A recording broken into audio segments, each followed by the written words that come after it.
আসসালামু আলাইকুম। আশা করি সবাই ভালো আছেন। আরও একটি নতুন ভিডিওতে আপনাদের সবাইকে স্বাগতম। আজ আমি আপনার সাথে শেয়ার করব ইবিএল এর নতুন আপডেটে ভার্চুয়াল কার্ড কীভাবে অ্যাপ্লাই করবেন সেই সম্পর্কে আজকের এই ভিডিও।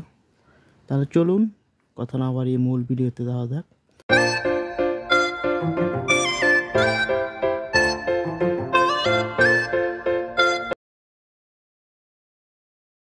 এর জন্য প্রথমে ইবিএল স্কাই ব্যাংকিং অ্যাপসে ঢুকবেন। নিচে লগইন অপশন আছে, লগইন অপশনে ক্লিক করবেন। ইউজার আইডি পাসওয়ার্ড দিয়ে লগইন করবেন।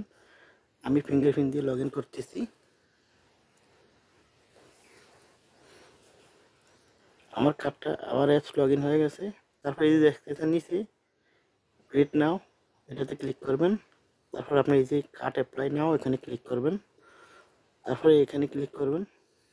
কিছুক্ষণ লোডিং নেবে। তারপর এখান থেকে আপনার কার্ডের নেটওয়ার্ক সিলেক্ট করবেন। এই যে এখানে ক্লিক করবেন, করলে এই যে কার্ডটা দেখছেন এই কার্ডটা সিলেক্ট করবেন।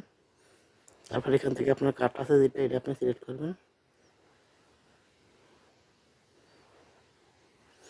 কন্টিনিউতে ক্লিক করবেন। কিছুক্ষণ লোডিং নেবে এখানেও।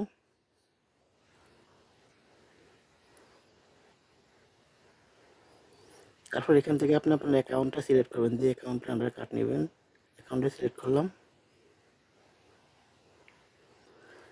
তারপর এই যে কন্টিনিউতে আবারও ক্লিক করবেন। এখানে আপনার অ্যাকাউন্ট নাম্বার দেখাবে, এই যে নিচে আপনার অ্যাকাউন্টের আন্ডারে যে কার্ডটা এটা হবে দেখাবে। কন্টিনিউতে ক্লিক করবেন।